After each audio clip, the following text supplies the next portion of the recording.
Okay. Alright, everybody ready? Hopefully the information that I have is going to help you guys speed up your grooms. There's always a learning curve to anything and everything, so don't expect that the next time you get in the salon, oh my god, it's going to be so much faster. Practice and like getting familiar with techniques is what's going to speed you up more than anything else, but these techniques, once you know them, they're going to make you so much more efficient. Go ahead and click the next slide. Oh, boring science. If you don't know the why on why you're doing what we're doing, the how doesn't really matter, because at least for me personally, I'm not going to follow through with it, because like, why am I putting in all this extra effort, you know? So skin science, this is what a dog's skin looks like. It's very similar to what we have as humans. So we have our skin barrier here. It's going to take a full 28 days for both people and dogs to have a full rotation, if you will, on the skin barrier. We have the epidermis here. This is all going to like shed off. The dermis is going to come up. But if you can click the next slide, please. The main thing that I want us to focus on with this slide is notice how we have multiple hairs coming out of one hair follicle. For our double-coated dogs, what that's going to look like is we're going to have one long guard hair coming out, and all these extra hairs coming out of the same follicle is going to be our undercoat. That's actually going to spiral around that guard hair here. So when we are clippering those types of dogs, that's just something to keep in mind. We'll get into that later. Super important is this muscle right here. I can't pronounce it. Erector pili muscle. Pili muscle, yes. So notice how this muscle is connected not only to the skin barrier right here, but it's also connected to that follicle shaft. That muscle is what causes dogs like Chico here to be able to raise his hackles when he gets nervous, when dog puffs up their shoulders and stuff like that. It's because of this muscle right here. What we do in the salon can damage this muscle, but we're going to get into that in the next slide. And then also we have our sebaceous gland. So when it comes to us washing our dogs, if anyone has ever heard of overwashing a dog, don't wash your dog more than once a month, every other month. It's not as big of a concern if we're keeping in mind the purpose of this muscle, or I'm sorry, this gland right here. The sebaceous gland creates sebum. That's going to travel down the hair follicle here and be like a lotion on our skin, that sebum layer. We have it, our dogs have it, and pretty much any animal that has skin has a sebaceous layer on top. It's what locks in the moisture, because our skin is the largest muscle or organ, largest organ on our body. The sebum is what protects it. So we can strip the sebum off a dog and cause dry skin issues and stuff like that, or we can restore it and preserve it, what have you. Skin and Coat 101 by Dr. Cliff Faber is a seminar that you can get at pretty much any Barkley production. It's about 4 hours long, I believe. He also has a 15-minute YouTube video, which is pretty quick and easy to listen to. If you're at Severna Park, it's been on the board for like 3 weeks now. But does anyone have any questions on this slide before we move on? Awesome, go ahead and click it. So I'm going to keep this super brief. This is the stages of growth. Could you click the next slide? So if anyone ever has interest in focusing on wire-coated breeds, hand stripping, things like that, this is super important to know and understand. Not every hair on most dogs is going to be at the same growth point at any one time. So it's very easy for us to accidentally overbrush a dog and strip out healthy coat, which will damage it over time. I'm mainly concerned about my wire-coated and my double-coated dogs when I'm looking at this right here, because our dogs with hair, they don't deal with this nearly as much, but they do shed hair just like we do. We shed about 100 hairs a day. But when you are working with a wire-coated dog, something that you're hand stripping, this is the stage that we're looking to take the hair out. We want to be very careful not to rip it out at the bulb when it's young and healthy like this, because that's what's going to cause clipper damage, softening the coat on our wire-coated breeds, things like that. Yeah, that's pretty much it on this slide. Any questions? Yes. So I know when dogs get neutered or spayed, the coat changed. So what happens if the dog's being stripped and it gets neutered or spayed? Obviously the texture changes. Can we still rip So spay coat doesn't always happen. It's not a guarantee. It is a concern. For the most part, when I see spay coat having a big effect on a dog, it's gonna be a lot of times our golden retrievers, our shepherd dogs, our like truly double coated dogs. In which case, when they get that fine tuffy hair, I actually take, I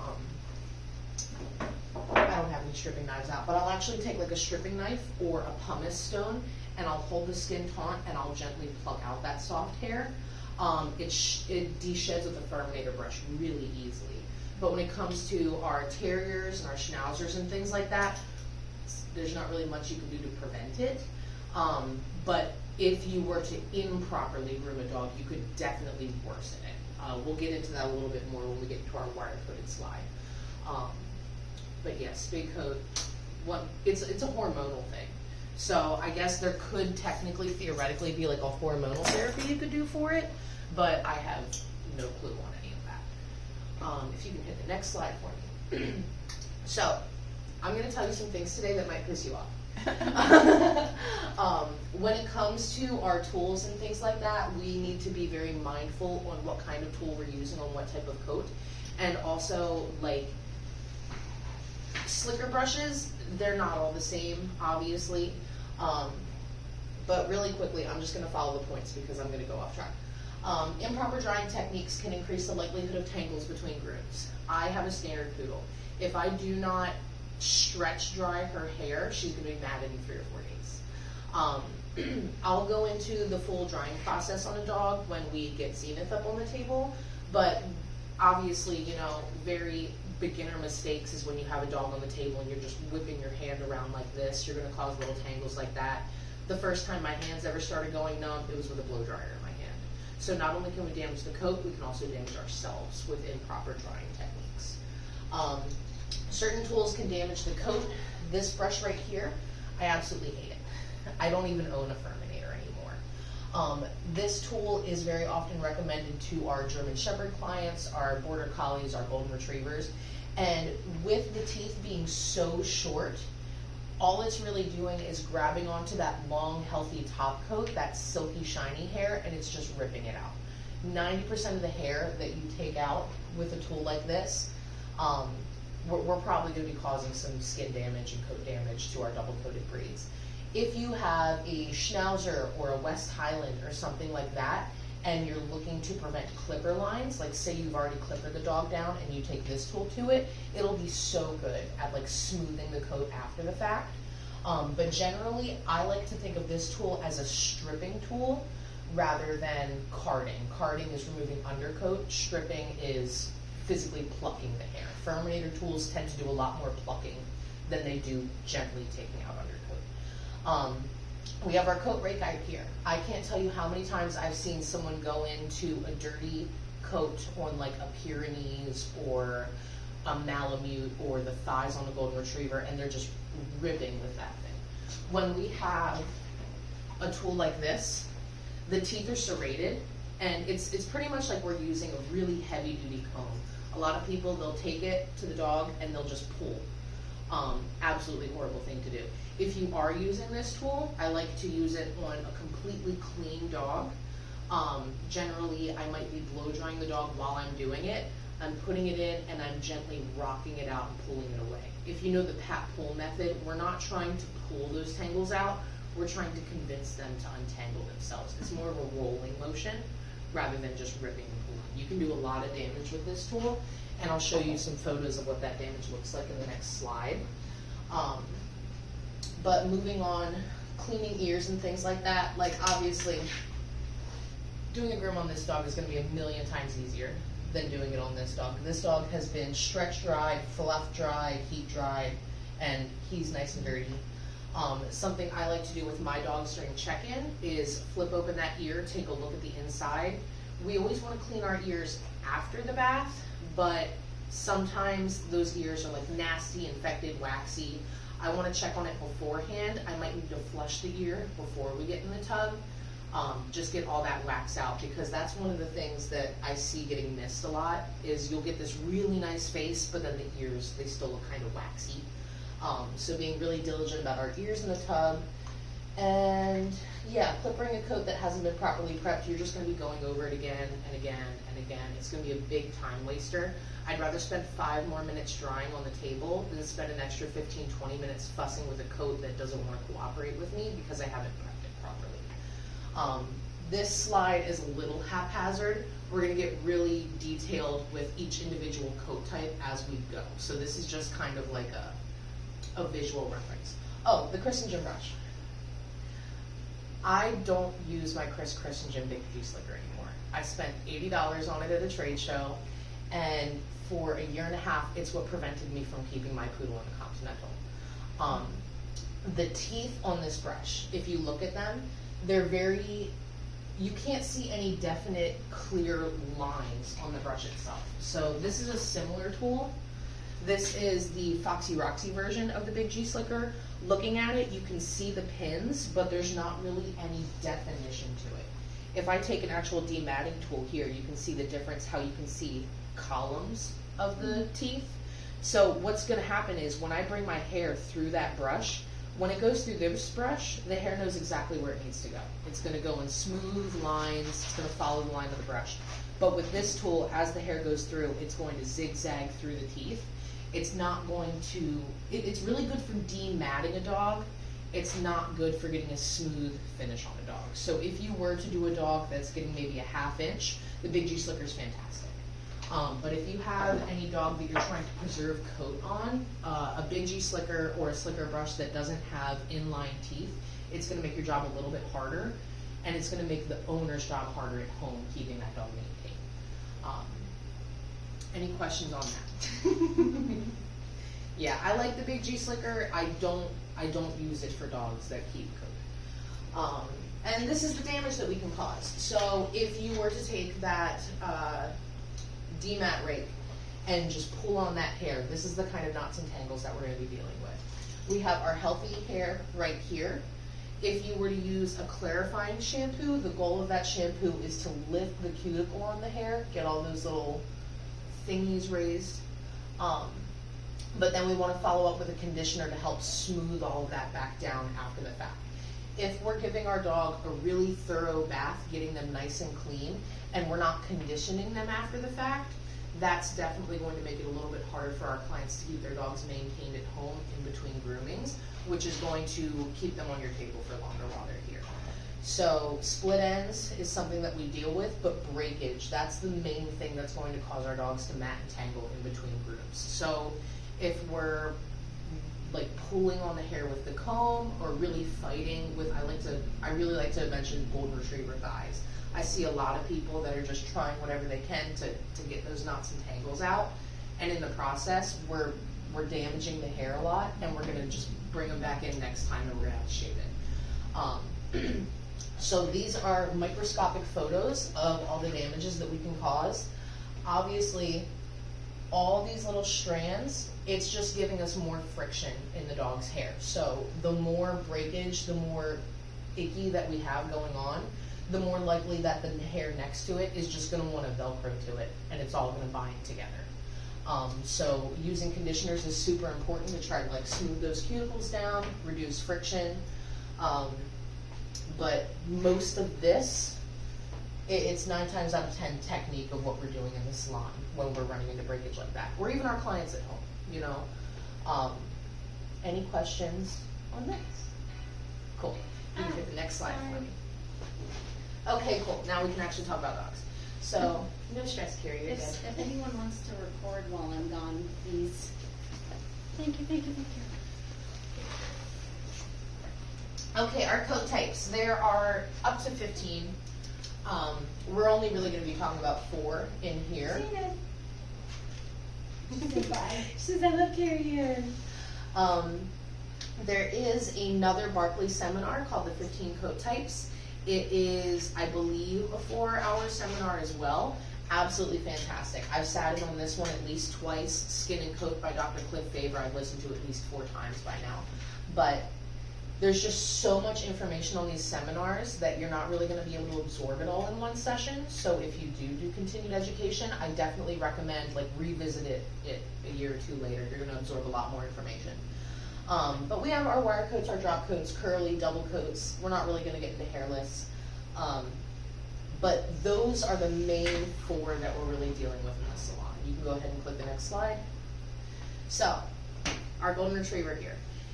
This is obviously not like a purebred show dog golden retriever, but even though it's not a show dog, knowing and understanding why the golden retriever looks the way it does is gonna help us in the salon. No matter what kind of dog it is that we're working on, if it's a purebred dog, if that client is looking for a breed trim, or that client is doing any kind of like outdoor activities, sports with their dogs, understanding what it was bred for and how to maintain its true coat type is gonna make things a lot easier on us in the salon. So our golden retriever here, it's written up here. What is the purpose of a golden retriever's coat? It is a double-coated dog. It is a water retriever. They're meant to be going into the water retrieving ducks and things like that. So this is a very hairy dog that's meant to get cold and wet. We have all this long hair coming off its stomach, its forelegs, its thighs, its tail. The purpose, it's also supposed to have a large bib right here. The purpose of all that extra hair flowing off the dog is so that when he's coming out of the water, the strand of hair, the water's gonna flow off the dog, and it's going to come and collect at the tips of the hair where it drips off. If you think of a poodle in their continental cut, that's a water retrieving cut. That cut is so we're looking to protect like all of our internal organs right here with the hair. It's gonna flow down here. It's gonna pull all the water away from the heart and the lungs. On the poodle, the kidneys right here, this is where we keep our rosettes. It's gonna pull the water away from the rosettes, away from the kidneys, keep the kidneys nice and warm. It's gonna pull the water off the legs, pull water off the stomach where we have all these internal organs here. All this extra hair is to try to help keep the dog warm and dry. When we think about how we're grooming it in the salon, if we're focusing on trying to keep that coat water retardant, it's gonna make it easier for our clients at home. Their dogs aren't gonna be, like, when they do get muddy, we can help them get unmuddy faster if we treat the coat properly. I'll get into that when we go into coat damage, so that'll make a little bit more sense. If you can click the slide, please. Cool, so when we're blow drying these dogs, we wanna focus on the way the coat should lay. Normally, when I start my dogs, I start at the back foot. I'm pulling the hair all the way down. I'm drying with the grain of the hair. Let me see, can I switch? Okay. Sorry, I totally mind farted just now. But with my double-coated dogs, my wire dogs, I want to be blow drying with the growth of the coat. Go ahead and click the next slide. That'll make it easier. Because I want to focus on this peeling muscle right here. If I were to, go back one slide. If I were to blow dry this direction across the back of the dog, I'm going to stretch that muscle. I'm going to pull it away from itself. It can actually rip and tear. And if we continuously blow dry our dogs in the opposite direction of the growth, when it comes to dogs with this type of coat, we can break down that muscle, make it so a dog can no longer actually raise its hackles. And if you're dealing with a lot of short-coated dogs that are just horrible for the blow dryer, we might actually be causing that by causing discomfort, because it can be painful. If you've ever pet a cat in the wrong direction, some cats appreciate it, most cats really don't, because they have that muscle right there, we're pulling on them. Go ahead and click the next slide for me. So this is genetic. You know, all the curls that you can see on this border collie right here, it's definitely genetic. But us in the salon, we can definitely worsen that with our blow drying techniques.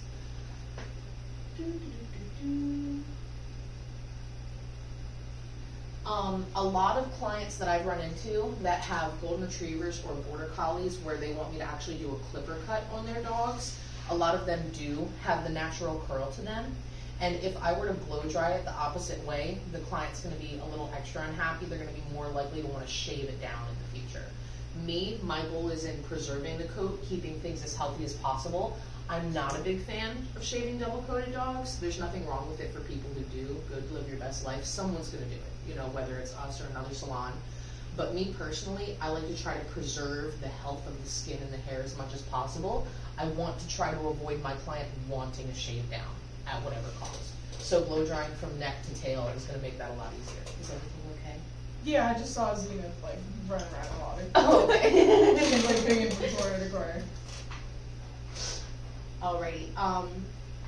Other clippering a double-coated dog is not recommended. Clippering in reverse is going to definitely increase our chances of causing coat damage. Coat damage being where we have our nice, healthy, slick guard hairs and all those undercoats that spiral around it.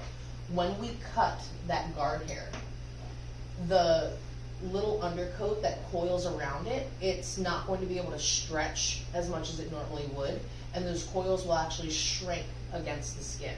If anyone's ever worked on a Pomeranian that gets a clipper cut, that's the most often that you'll see that. They're very prone to clipper alopecia. The undercoat just flattens itself, it pancakes on the skin, and it's going to want to mat very easily. Yes? Is that what happened to Arlo? So Arlo has a genetic health condition. I started grooming Arlo when he was a puppy. He's never been clippered. Okay, Arlo is one of the few dogs where I actually told the owner, I'm like, I'm not a big fan of clippering double-coated dogs, but in his case, I would be comfortable doing it, just because he was a dog that was born with no guard coat. Okay, He's literally just has undercoat. He's a Pomeranian. And like I said, he has a hormonal disorder. Him and his mom actually have the same hormonal deficiency, which is really funny. Yeah, that is. Not a perfect dog for her. But yeah, like some of these things are genetic. There's nothing that we can do to prevent it, but we can definitely worsen things. With this dog right here, something that you could also do is lay a wet towel over his back to try to tame those curls down a little bit. That's something that people do outside of the show ring if they have a dog with a little bit of a cowlick. But my main thing is I'll do whatever it is that the client wants. I just want them to be fully informed on what I'm doing. So when I have a double-coated dog, let's say it's like a 10-month-old Australian Shepherd puppy. He's never been groomed before. If my client were to want a sanitary shave on that dog, I would let them know, I can definitely do that for you today. I want to let you know, once I shave his sanitary, all of those wire hairs, those slick hairs that the stuff, pee and poo, it'll generally slide right off those hairs. Once I cut it off, the only thing left is going to be undercoat. So if your dog were to have a diarrhea blowout, you are going to physically have to give him a full bath after the fact, because we have cut through all that protective guard coat. All that's left is that soft, downy, absorbent undercoat. It's totally fine if they want that done. I have no issue with it, but they are going to have to do a little bit of cleaning back there after the fact. It's not going to be a one-all cure-all. A lot of times when we have our golden retriever clients, they want us to cut the thighs really tight, which is totally fine. A lot of times the dogs that I have to cut thigh mats out of are the dogs that get their thighs trimmed, because we're cutting through all that undercoat. We're cutting through that top coat, the undercoat is compressing on itself, and the client doesn't want to brush. That's why they got their coat cut short. It's just a cycle. So it's something I like to let my clients know. I'll do it for you, but I just want you to know what you're asking for before I do it. Because with dogs like that, it will take up to 2 years before their coat fully returns. Sometimes it may never return fully. So I just, like I said, I like my clients to know what they're getting into. Any questions on double-coated dogs? Cool, go ahead, yes. So hypothetically, if someone wanted to skim or in the sanitary use a guard comb. Yeah. In the sanitary, do you prefer that? If you are cutting into that guard hair, that long shiny hair, even if it is at a longer trim, if you are exposing that undercoat, it's just going to cause the undercoat to compress a little bit. So 9 times out of 10, I don't really run into issues. I used to have some Pyrenees clients that actually worked on a farm. Those were the clients that I said, I really recommend you not doing a sanitary shave on your farm dogs because they live outside, they need that hair. Most of our house dogs, it's not really a big concern. But if you do have clients that work their dogs, it's just something to think about. Guard combs, we have a 1/4-inch guard comb. Skimming with a guard comb, it could mean different things to different people. My main thing is when I cut into the hair, is it still shiny? So there's only so much hair that you can take off with it still staying shiny. Once we cut through all that shininess, all that's left is that soft, downy undercoat. So that's what I'm trying to think about. When a client I have a lot of clients nowadays that are actually saying, if I cut him too short, will this damage stuff? And they're really good at having a back and forth conversation with me about it. But I like to let them know I don't want to make any promises or guarantees on length, because I don't physically know until I start cutting that hair. Generally, I'll start with my longest guard comb and work my way shorter incrementally. You'll start to see it dull. Once I notice that the hair is starting to dull, that's when I pull back a little bit. But here we have our wire-coated dogs. They're also double-coated breeds. So when we have a Schnauzer, a West Highland, a Cairn Terrier, these are the dogs where if we shave them down, they're definitely going to get softer over time. It took me maybe 4 years of grooming before I actually met a wire-coated dog with wiry hair that gets haircuts. You know, most of our wire-coated dogs, they've been clippered since birth, and they now have that very soft coat. When it comes to, I'm sorry, 1 second. Yeah, I mean, a lot of the stuff that applies to our double-coated dogs is also going to apply to our wire-coated breeds. I want to make sure I'm de-shedding them because they do shed. I want to go with the flow of the coat. With these dogs, they do have hair in some regards. It will continuously grow. It has a natural stopping point. But when it comes to preserving the coat on these type of dogs, the main thing I want to focus on is the top line, because that's what everyone wants really nice and tight on these dogs. So generally what I like to do is if I have a pet dog client that's coming in, I try to stick with like a 5 or a 4 blade when it comes to their backs and their top lines, because if I go really short on these dogs, I can cause things like Schnauzer bumps and things like that. We're also exposing their skin to the sun, which can increase their chances of skin cancer and things like that. So on my wire coats, I try to keep it just a little bit fuzzier if I can. When it comes to the legs on these dogs, they're a lot more forgiving. We're not really worried about the softening of the leg hair on a show Schnauzer or anything like that. So when it comes to the blow drying technique on these dogs, whereas with our border collies and things like that, we want everything to be flowing straight down. With these, we have a little bit more flexibility. Generally, whichever way I'm brushing the dog is the way that I want to clipper it. So when I have this kind of dog in the salon, I want the hair right here to lay flat, so I'm brushing this way. If I want more volume in the legs, I'm going to brush and blow dry up and away from the body to give that nice full lift. It's going to make scissoring a lot easier on you if you're blow drying in the direction that you're going to be brushing. So if you back brush, you're probably going to want to blow dry the direction that you would be back brushing. Yeah, so if anyone has ever done a Cairn Terrier that gets like a number 5 all over, it's frustrating. Yeah, it's so frustrating because you get clipper lines no matter what you do. So what I like to do with my wire-coated dogs, most of my dogs, I put them straight in the bathtub. With my wire-coated kids, I'll actually put them on the table first and I'll give them a really thorough brush out. So the tools that I like to use on them are going to be my coat rakes, whatever these things are called. Sometimes I'll actually take my ear powder and I'll cover the back of the dog in ear powder to add a little bit more friction. That's also why I'm brushing the dog dirty. A dirty coat has a bit more texture to it. When you're brushing out that undercoat, it's going to be a lot easier to get grip on that undercoat on a dirty dog. Generally with my double coated dogs, because they're softer, I don't do a lot of brushing before the bath. But with my wire coated dogs, especially if they have a really thick coat like my West Highlands, my Cairn Terriers, I try to do a good bit of de-shedding on their top line before we get in the tub. Oh yeah, and we already went over that a little bit. Hand stripping is when you're physically grabbing the hair and pulling it out from the root. Carding is pretty much like if you take a slicker brush to a dog, that's carding. Any tool that you're using with the hopes of getting undercoat to come out is carding. But stripping is when you physically pluck, which is why I'm not a big fan of the Furminator tool, because it grabs the hair and it plucks it out rather than gently coaxing it. Any questions on wire coats? Go ahead, click that button.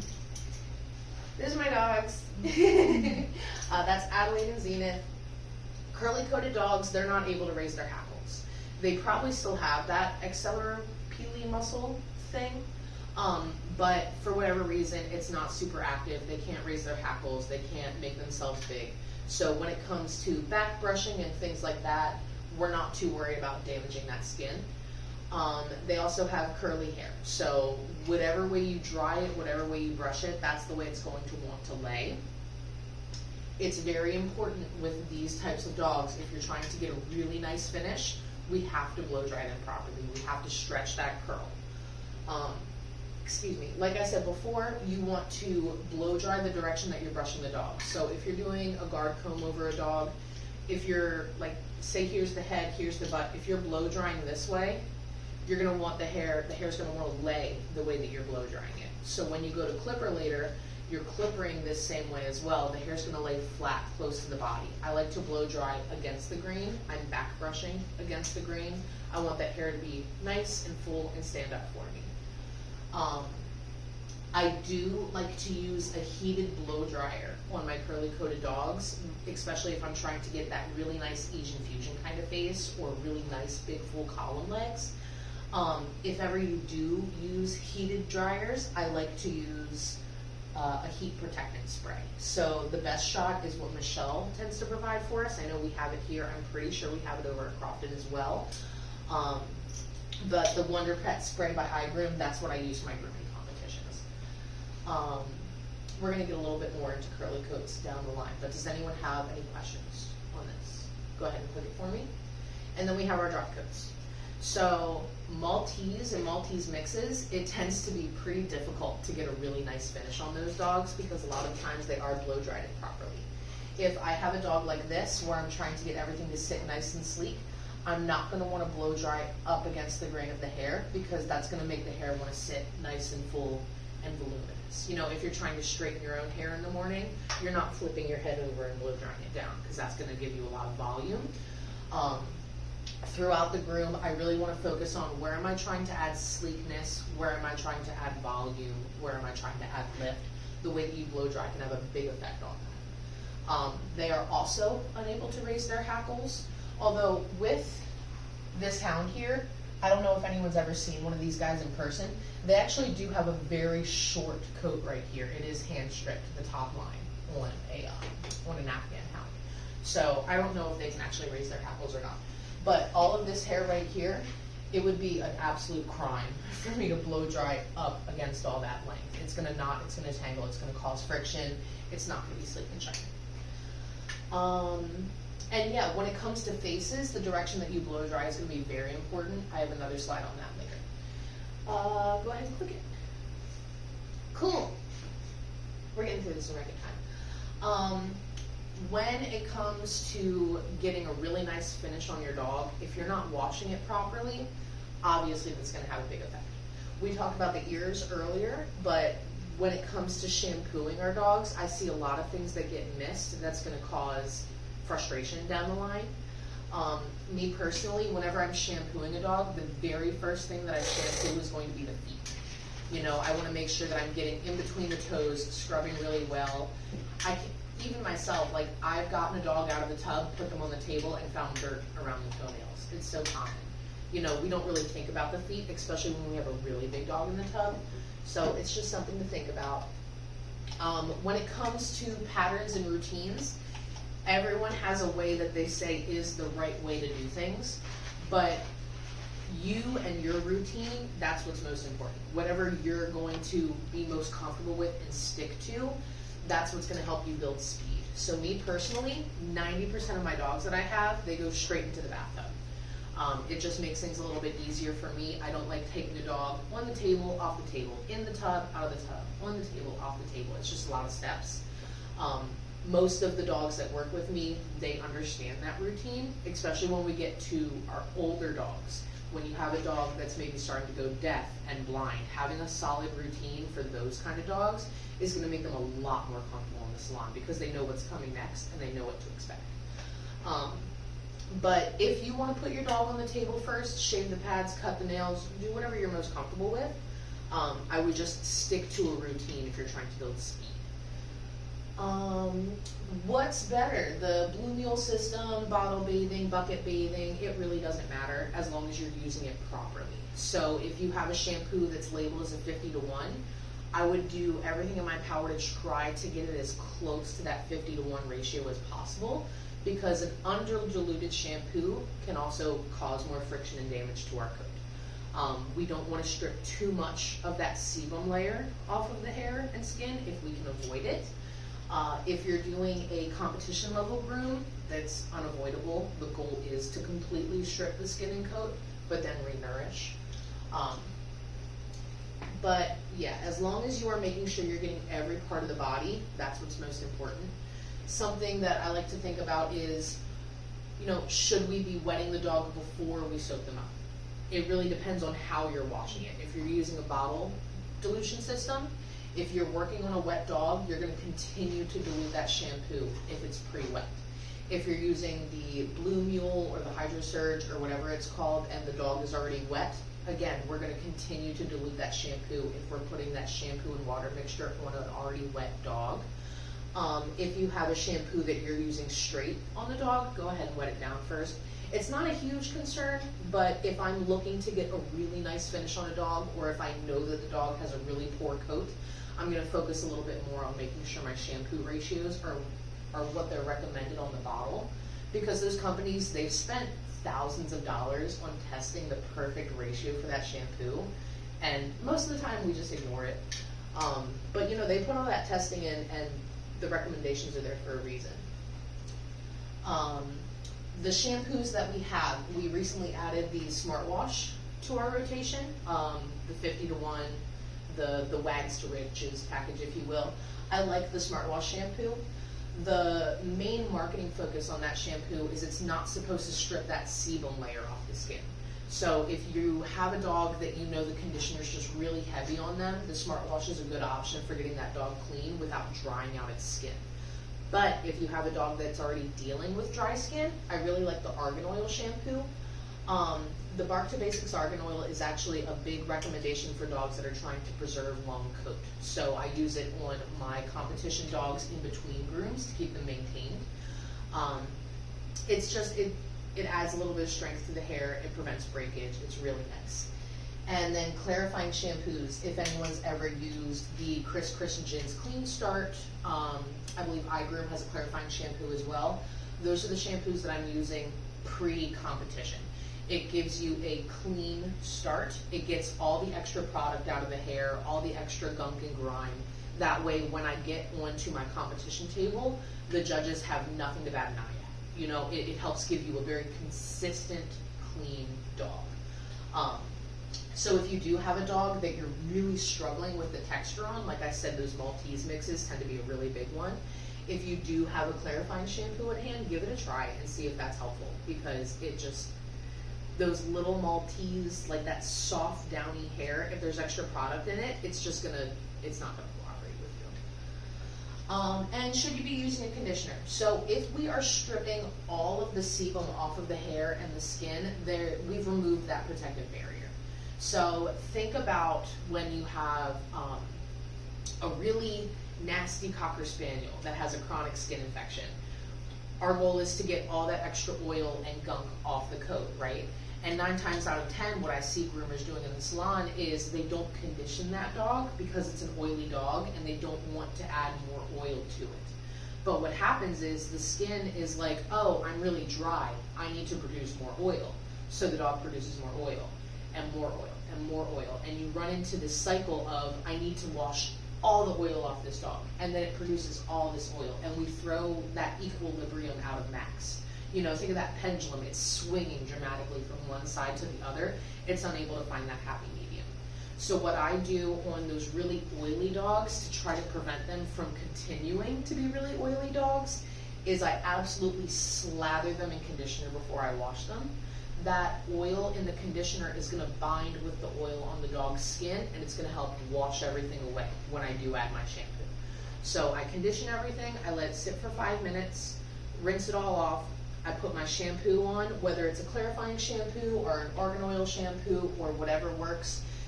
Most of the time it's gonna be like a chlorhexidine that the client provides for us because they've been fighting with this for a while.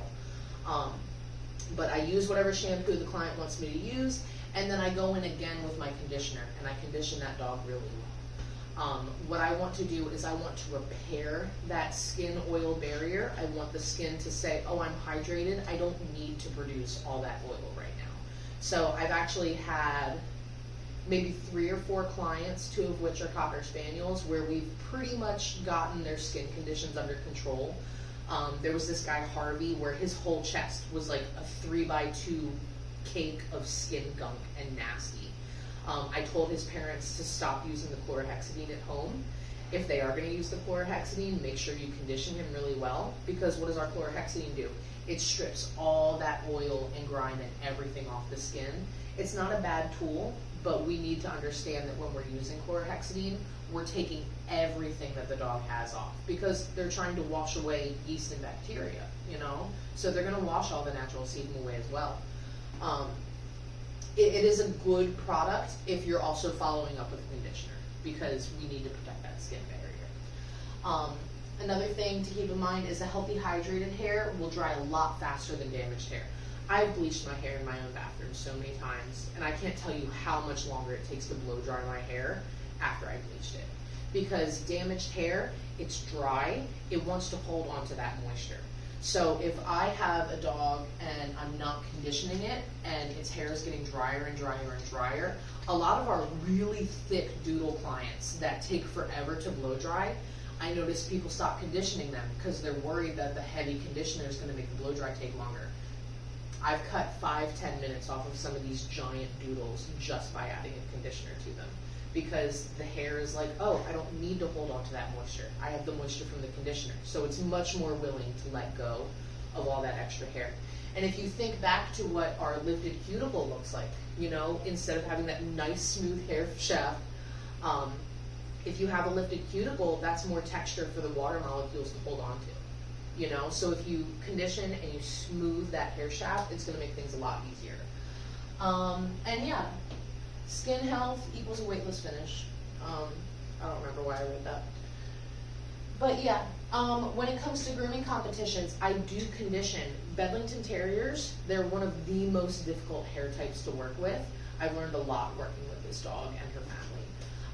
But what I use on my competition days is called an after wash solution. So I use After You Bathe by Chris Christensen. There's other ones. It's called a final rinse solution. So the goal of that is to smooth the hair cuticle without adding weight. If you are struggling with a coat and you do want to invest your own money in a final rinse solution, power to you. But if ever you look to compete, I use After You Bathe by Chris Christensen on all of my competition dogs. It's really nice. Yeah, different conditioners are heavier. You just gotta play around with it. Sometimes I'll use a lower dilution on a conditioner if I don't have a lightweight one on hand. And that's the end of our slideshow. Next I am going to, I'll probably do Zenith first as far as washing and blow drying her. And then we'll do Chico. I'm glad that he's gotten a lot more comfortable. So what I like to do is I fully blow dry the body on my dog, and then once the body's completely dry, that's when I'll go in for the face. If you're going to use a heated blow dry, the face is the best part to add heat to your blow dry. I do have a heated blow dry that I'll show you guys how I like to use it when we get to that. But I start in one area and I do not leave that area until it is completely dry with my velocity dryer. So when you're working on the face, if I want a really nice fluffy head, I don't want to be blow drying straight back down the back of the dog's head, because that's going to give us that wonderful little part down the center of that big floppy head that we're trying to scissor. So I am blow drying up and I'm trying to add volume. I'll put my blow dryer on the side of the face and I'll kind of blow up that way if I have to. I'll cover the eyes and I'll blow dry in that direction as well. I really like having those neck dryers that they have nowadays, because I can have my neck dryer on, I can be holding my dog's face in one hand, the dryer's going, and I'm able to use my slicker brush to add even more control in where the hair wants to set itself when it bleeds. A finishing comb with narrow teeth is gonna be your best friend when you're trying to get one of those nice Asian fusion faces. Because with a finishing comb, the teeth, not only are they very thin, but they're very closely packed together. That's gonna add air and separation in between each individual hair. The more air that you can get in there, the easier it's gonna be to scissor everything. iGroom also has a clarifying volume powder that I believe we also have here. But that's something that adds texture because it adds separation between each individual hair. It helps build volume so that you can scissor that nice donut mustache. Cage drying is something that I do, but I try to be selective on when I cage dry a dog. So let's say you have a wire coated dog, they're getting a 5 all over, but they want a really nice schnauzer beard. What I'll do is I'll blow dry that beard nice and straight, and then I'll put that dog into the crate dryer. Because if I'm clippering it in a 5, it doesn't really matter if I have the nicest finish on it because it's so short. You know, having a little bit of curl, most clients aren't really gonna care. But if that schnauzer's getting a pattern trim and they want really nice legs, I'm gonna force dry those legs before I put them in the crate dryer. Some dogs don't appreciate being blow dried. There's some stuff that I can show you that we can do to make it a little bit easier to get a nice finish for a dog that doesn't like to be dried. But when it comes to being selective, like part of the title is this is a purposeful finish, you know? If I make sure that I'm getting a really nice finish on that face, that's all the client really wants, you know? Like, make sure the back of the head looks good, because when they're walking out the door, that's what the client's looking at. But getting that really nice face, that's what clients want. They want to take pictures of their dog's face, not their legs, not their feet, not their butt. They want a nice face for photos. And we can go to the next slide. And behavior. A quote from my husband: slow is smooth and smooth is fast. If you take your time and you do everything right and you're not rushing through it, you're gonna have less mistakes that you have to worry about later down the road. Because what happens is you need to get that dog dry. I'm just gonna go like this, dry the whole body all at once. You're gonna have parts of the coat that are kind of wet underneath and you're not really noticing it. And then as you're clipping, you're gonna have to go, oh, that's still wet. Maybe you have to put a blow dryer back on it. Maybe you have to keep back brushing it over and over and over to get that nice clipper finish. Maybe you finish the whole dog, you put them off the table and you notice there's a big patch of hair sticking up on their thigh because it wasn't fully blow dried. Don't rush yourself, because rushing yourself is just going to give you more mistakes that you have to finagle and fiddle with later down the road. A little bit of extra time and patience now will save you frustration. So this is a quote from Stephanie Newmeyer-Smith, Creating Great Grooming Dogs podcast. The 3 main things that we want to focus on our dogs that are on the table is this dog calm? Is it comfortable, cooperative, and confident? So if I have a dog that's really struggling with the toenail trim and I force him through that toenail trim, he might not remember that he didn't like the toenail trim, but the feeling that he had on the table during that toenail trim is going to stay with him after he goes home. And the next time he walks through that door, he's going to remember how he felt in your care. If we take our time and we make sure that dog is comfortable with the service that we're performing, it's going to be easier down the line to work with that dog. They're going to feel more comfortable with us. I don't want to teach the dog that I'm going to hold you down and force you through this. I want to teach them that we can work together and we can figure it out. Not every dog is going to be fully cooperative with every grooming service, but I want today's appointment to be just a little bit more comfortable than last time's. That's my main goal, is what can I do to make this dog feel like I'm someone he can trust while he's in my care. This is a quote by Susan Garrett, absolutely fantastic dog trainer. Even if you don't have a dog, listen to just a few of her episodes on her podcast. She really, both her and Stephanie Newmeyer-Smith, they get really in depth on the thought process that a dog is having while they're on our table. Anyone who's ever started at PetSmart or a corporate salon where you just have to force those dogs through, you hear in the salon, oh, this doesn't hurt. Oh, it's not scary. But something during a Stephanie Newmeyer podcast, she's like, imagine you're afraid of spiders, and I take a spider and I hold your hand, and I put that spider on your hand, and I go, it's not scary. It's not scary. It's not going to hurt you. I don't care. It's terrifying. I don't want that spider on my hand. You can tell me it's not scary, I don't believe you. And the dog on your table doesn't believe you either. So don't tell him it's not scary and keep doing what you're doing. Just take it one step back, find out where the pet is comfortable, and move forward from there. So most dogs don't like their face being blow dried, right? I'll start where the dog is comfortable in their body. Say they're comfortable in their top line. If you're doing a purposeful blow dry where you're starting in one spot and you're not leaving that area until it's completely dry, that dog has time to get comfortable with the dryer just sitting in one spot and not moving around. That's a lot easier to handle than that forced dryer going all over your body. It's not as scary.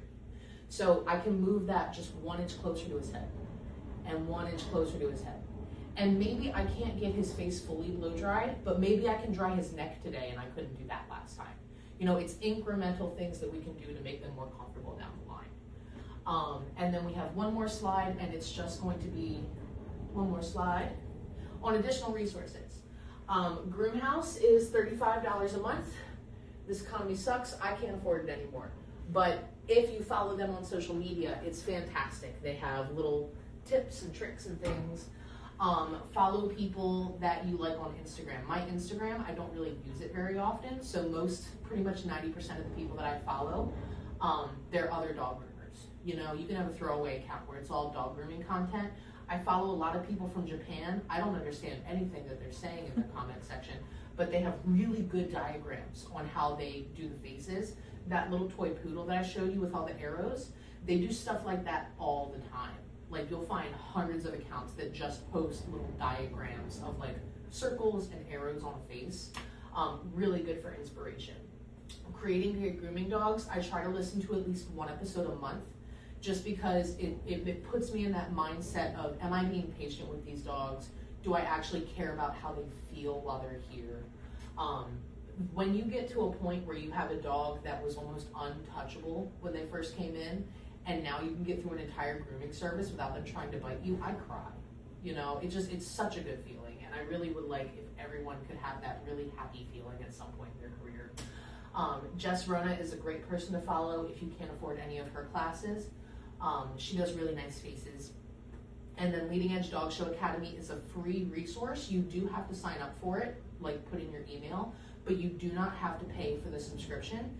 They have at least 80 free videos, most of which do focus on grooming. They have a really good one on dematting that I absolutely love. They put out one on Asian fusion faces. They put out one on maintaining a poodle coat.